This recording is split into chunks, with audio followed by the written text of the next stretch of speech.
Hey guys and welcome back to my channel जहां आपको मिलता है सिर्फ और सिर्फ एंटरटेनमेंट। और आज मैं लाया हूँ फैंटास्टिक फोर रेकनिंग वॉर का 5th एपिसोड।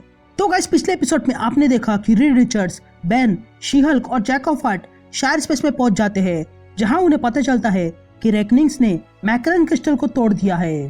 तभी शी हल्क को उनके इन सारी सिचुएशंस में होने का कारण समझ में आता है, लेकिन तभी बैडूम्स बैक्स्टर बिल्डिंग पर अटैक कर देते हैं। इसलिए फ्रैंकलिन और वलेरिया प्रोटोकॉल 0 एक्टिवेट कर देते हैं, जिसके कारण बेन को लगता है कि सारे बच्चे मर गए और वो रीड पर अटैक कर देता है। लेकिन फिर उसे समझ में आता है तो वही शी हल्क और जैक ऑफ हार्ट्स का सामना वराथ से हो जाता है, जो उन्हें बैरन लैंड्स पर फेंक देता है। इसलिए रीड और बेन उन्हें ढूंढने के लिए जाते हैं, लेकिन वहां ही फंस जाते हैं। तो वही दूसरी तरफ डॉक्टर डूम किसी से लड़ने की तैयारी करता है। तो गाइस वीडियो शुरू करने से पहले एक छोटी सी रिक्वेस्ट, वीडियो को लाइक, शेयर और सब्सक्राइब करने की।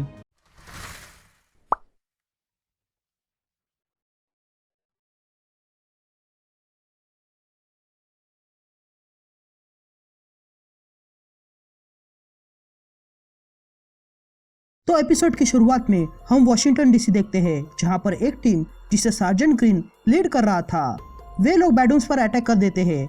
और उस सार्जेंट ग्रीन के पास एक बड़ा सा गॉटलेट था, जिससे वो बैडूम्स पे अटैक कर रहा था। तभी वो अटैक करने के लिए आगे बढ़ता है, लेकिन तभी वहां पर एक पोर्टल खुलता है और उसमें से कॉर्मोरेंट बाहर आता है। कॉर्मोरेंट असल में एक एलियन बीइंग है जिसे हेल्समैन कंट्रोल करता है। तभी कॉर्मोरेंट सार्जेंट ग्रीन से बोलता है कि मैं बैडूम्स नहीं हूँ, बल्कि मैं हायर रियलिटी से हूँ और मैं यहाँ इस गॉटलेट के लिए आया हूँ। ये कहते ही कॉर्मोरेंट सार्जेंट ग्रीन का हाथ पकड़ लेता है और कहता है कि तुम्हारे पास मेरी एक चीज है। और ये कहते ही कॉर्मोरेंट सार्जेंट ग्रीन के हाथ से वो गॉटलेट उखाड़ लेता है और पहन लेता है। तभी हेल्समैन कॉर्मोरेंट से कहता है कि एक छोटी सी टीम है, उनके पास एक और हिस्सा है।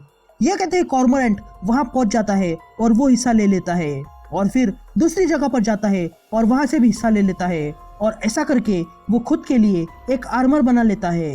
तभी हेल्समैन कॉर्मोरेंट को एक नया लोकेशन बताता है और कहता है कि इस लोकेशन पे जाना। ये कहते हैं कॉर्मोरेंट पहुंच जाता है। तभी हेल्समैन कॉर्मोरेंट से कहता है कि आराम से जाओ, क्योंकि वहां एक ऐसा हथियार है जो हमारे लिए खतरनाक है, पर उसे यूज करना काफी कम लोगों को आता है। तभी पीछे से डॉक्टर डूम आता है और कहता है कि तुमने सही कहा, मैं उन्हीं लोगों में से हूँ। तभी हम देखते हैं कि जो डिवाइस डॉक्टर डूम ने पिछले एपिसोड में हासिल किया था, उससे उसने काफी तैयारी की थी। फिर सीन शिफ्ट होती है और हम बैक्स्टर बिल्डिंग देखते हैं, जहां पर बैडूम्स ने अटैक किया था। तभी वहां रूइन आ जाती है और कहती है मेरा नाम है रूइन और मैं रेकनिंग से हूँ और मैंने इस प्लान को बनाने में पूरी इटर्निटी गवाई है। तभी अलिसिया रूइन से पूछती है कि क्या तुम हमें अपना प्लान बता रही हो, जिस पर रूइन कहती है हाँ, अगर वो सुनना चाहती है तो। लेकिन important part the 3 existing nexus of reality पर कब्जा पाना था। मेरे भाइयों ने मैकरन क्रिस्टल पर कब्जा किया और मैं यहाँ आ गई। रीड ने ये फॉरएवर गेट बनाया था जो हमारा सारा प्लान बिगाड़ सकता है, लेकिन इस प्रोटोकॉल 0 ने ये खत्म कर दिया है। लेकिन इसकी एनर्जी अभी बाकी है, जिसके जरिए मैं जाऊंगी जहाँ फाइनल बैटल होने वाला है। ये कहते ही रूइंस उस पोर्टल के जरिए जाने लगती है। तभी अलिसिया पूछती है कि क्या यूनिवर्स खत्म करना उनका प्लान नहीं था, जिस पर रूइन उन सारे लोगों को खत्म करने का ऑर्डर देती है और खुद वहां से चली जाती है। तभी फ्रैंकलिन वलेरिया से कहता है कि ये पोर्टल ज्यादा देर खुला नहीं रहेगा, इसलिए हमें इस पोर्टल से जाना होगा। ये कहते ही वे दोनों दौड़ते हैं और उस पोर्टल में घुस जाते हैं और पोर्टल बंद हो जाता है। यहाँ निकी और जो मिलकर सारे बैडूम्स को ठिकाने लगाते हैं। तभी अलिसिया कहती है कि वो गेट में सिर्फ एक जंप बाकी थी और अगर रूइन ने वो जंप ली है तो बच्चों का क्या हुआ। ये कहते ही उसे टेंशन आने लगता है। यहाँ बैरन्स में रीड और बेन को शी हल्क और जैक ऑफ हार्ट्स मिल जाते हैं, लेकिन जैक की हालत बहुत खराब थी। तभी बेन रीड से पूछता है कि शी हल्क और जैक मिल चुके हैं, तो अब हमें निकलना होगा। जिस पर शी हल्क कहती है कि बेन सही है, हमें जल्द से जल्द यहाँ से निकलना होगा, क्योंकि ये जगह टॉक्सिक से भरी है और मेरी गामा एनर्जी पर जैक अभी तक जिंदा है। तभी रीड कहता है कि नहीं, हम यहाँ से नहीं जा सकते हैं, क्योंकि मेरा कम्युनिकेटर यहाँ बैलेंस में कुछ काम का नहीं है और फॉरएवर गेट भी खत्म हो चुका है, क्योंकि उसमें से किसी ने तीसरी जंप ले ली है। तभी बेन रीड से पूछता है कि अब हम क्या करें और हमारे पास वक्त कितना है, जिस पर रीड कहता है कि अगर बेन घायल नहीं होता तो वो महीने भर जिंदा रहता, लेकिन शी हल्क ज्यादा देर नहीं रहेगी क्योंकि वो अपने एनर्जी से जैक को जिंदा रख रही है। और अगर मान भी लो कि हम बच गए तो भी ये वॉचर का नॉलेज जो मुझसे जुड़ा हुआ है वो मुझे खत्म कर देगा, और अब तो मेरे पास सिर्फ 39 घंटे बचे हैं।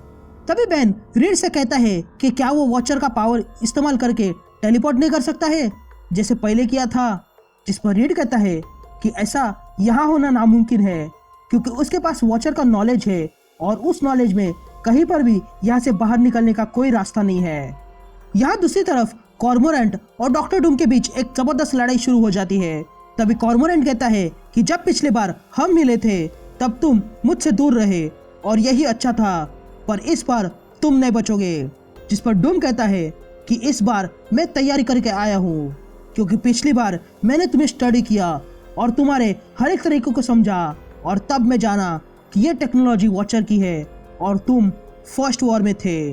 यहाँ दूसरी तरफ व्रैथ ने मैक्रन क्रिस्टल को खुद से जोड़ लिया था और वो फर्स्ट वॉर की शुरुआत करने वाला था। तभी व्रैथ किसी से कहता है कि हमने अरबों साल गवाए बिना नींद के, वो भी बैरेंस में, लेकिन फिर भी हमने ये ख्वाब देखा।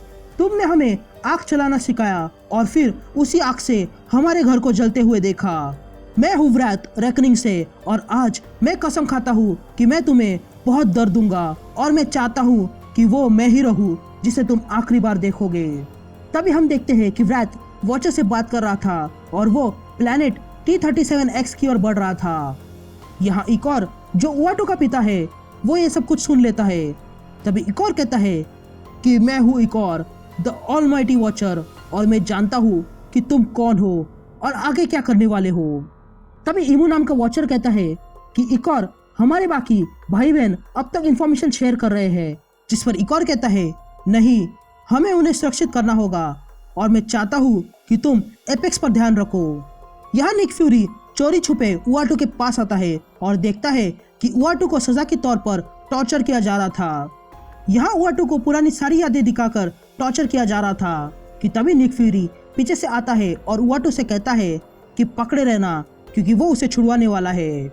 यहाँ उआटू मेमोरीज देख रहा था और कहता है कि हाँ, मैं गलत था, मेरे बिना रिचर्ड्स ने गैलेक्टस को हराने का तरीका ढूंढ लिया होता, मुझे कभी दखल नहीं देनी चाहिए थी। यहाँ निक फ्यूरी ट्राई कर रहा था कि तभी उआटू कहता है कि मैं कुछ नया देख रहा हूँ। तभी वो देखता है कि फैंटास्टिक फोर जीरो एनर्जी पर कैलकुलेशन कर रहे थे लेकिन वो गलत थे और तब वो जीरो एनर्जी फैल जाती है और सब कुछ खत्म हो जाता है। तभी उआटू कहता है कि जीरो एनर्जी वो लोग इसे कंटेन नहीं कर पाए, यहाँ तक कि रिचर्ड्स भी नहीं, और उस रियलिटी का अर्थ खत्म हो गया और वो एनर्जी चलती रही और यूनिवर्स को खत्म करती गई। ये कहते ही उआटू खड़ा हो जाता है और कहता है हाँ, मैं सही था, मेरे दखल देने से ही सब लोग बचे हैं, लेकिन मेरे लोगों ने मुझसे ये बात क्यों छुपाई। लेकिन तभी उआटू पर इमू नाम का वॉचर अटैक कर देता है।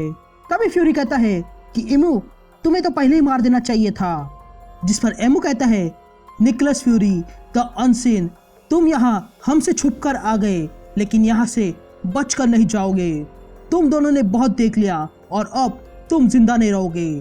ये कहते ही एमू उन दोनों पे अटैक करने वाला ही था कि तभी अचानक से फ्यूरी की गन हवा में उड़ती है और इमू पर फायर होती है, जिसके कारण इमू वही गिर जाता है और तब हम देखते हैं कि वहां पर सुजन स्टॉर्म आ गई थी जिसने इमू पर फायर किया था। तभी फ्यूरी सुजन से पूछता है तुम यहाँ कैसे आ गई, जिस पर सुजन कहती है कि वो उसके साथ पहले से थी। तभी उआटू को होश आता है और वो कहता है कि क्या उसके अपने ने उसे मारने की कोशिश की, जिस पर सुजन कहती है कि नहीं, बल्कि इमू को यहाँ पर इकोर ने भेजा था ये देखने के लिए। तभी वे तीनों देखते हैं कि आसमान से कुछ आ रहा है। तभी फ्यूरी पूछता है ये क्या है, जिस पर सुजन कहती है कि इकोर इसे एपेक्स कह रहा था, जिस पर उआटू कहता है हाँ, हमारी रियलिटी मल्टीपल नेक्सस पॉइंट पर है और उस नेक्सस पॉइंट के ऊपर एपेक्स है जो एक गेटवे है हमारे हर एक पॉसिबिलिटी का और हर एक व्हाट इफ वर्ल्ड का जो तुम सोच सकती हो। तभी आगे उआटू कहता है कि ये प्लैनेट T-37X हमारे लोगों का बर्थ प्लेस नहीं है, बल्कि ये तो एपेक्स का बर्थ प्लेस है। हम वॉचर्स बनने से पहले हम लुमिनस थे जो लुमिना प्लैनेट से आए थे जो फर्स्ट वॉर में खत्म हो गया था, इसलिए हमने एपेक्स के पास ही अपना घर बनाया। तभी सुजन उआटू से कहती है कि रेकनिंग्स ने कहा था कि वो बदला लेना चाहते हैं, पर तुम्हारे पिता और रीड को लगता है कि ये सब कुछ इसी के लिए हो रहा है। यहाँ एक और अपने वेपन के साथ आता है और कहता है कि तुमने बहुत बड़ी गलती की है। वॉचर्स भले ही दखल नहीं देते, लेकिन ये हमारी दुनिया है और यहाँ हमारी ही चलती है।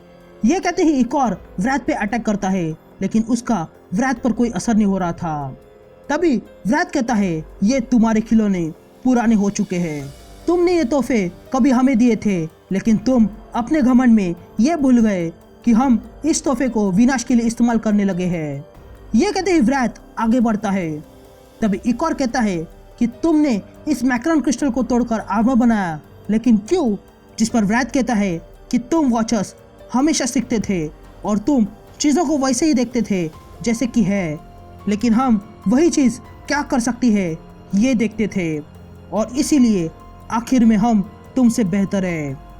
ये कहते ही व्रैथ एक और को मार डालता है। यहाँ फ्री स्पेस में ह्यूमन टॉर्च सारे हीरोज को इकट्ठा करता है, जिसमें थॉर, बेटा रेबिल, नोवा, ग्लैडिएटर जैसे थे। तभी वहाँ ईगो भी आ जाता है। तभी ह्यूमन टॉर्च कहता है कि वे लोग सब मिलकर इन रेकनिंग्स को रोकेंगे, और तब सारे हीरोज रेकनिंग्स को रोकने के लिए निकलते हैं।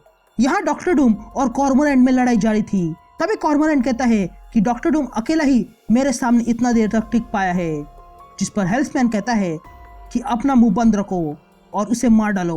तभी डूम शील्ड बनाकर कॉर्मोरेंट से कहता है कि तुम्हारा मालिक बेवकूफ़ है, उसे तो इतना भी नहीं पता है कि मैंने ये जानबूझकर बनाया है ताकि मैं उसकी बातें सुन सकूं और उसे ट्रैक कर सकूं और फिर उसे यहाँ ला सकूं।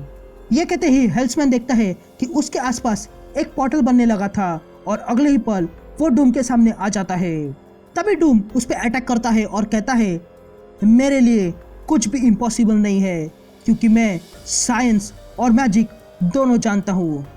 ये कहते ही डूम उसे ख़त्म कर देता है और उसका मास्क ले लेता है और कहता है, ये मास्क असल में एक डिवाइस है जिससे कोई भी कॉर्मोरेंट को कंट्रोल कर सकता है, जो इस रियलिटी का सबसे पावरफुल बीइंग है। तभी कॉर्मोरेंट डूम से पूछता है कि क्या वो इसके पीछे था, जिस पर डूम कहता है, हाँ, लेकिन अब ये तुम्हारा है और तुम्हें तुम्हारी आज़ादी मुबारक हो। जिस पर कॉर्मोरेंट कहता है कि वो समझ नहीं पाया है कि ये सब क्यों किया, जिस पर डूम कहता है कि मैं बदले में तुमसे एक डील करना चाहता हूँ, और वो ये है कि तुम मेरे साथ लड़ोगे, और वो भी अपनी पूरी ताकत के साथ। मेरे साथ हाथ मिला लो और हम दोनों मिलकर इस रेकनिंग वॉर को जीत जाएंगे।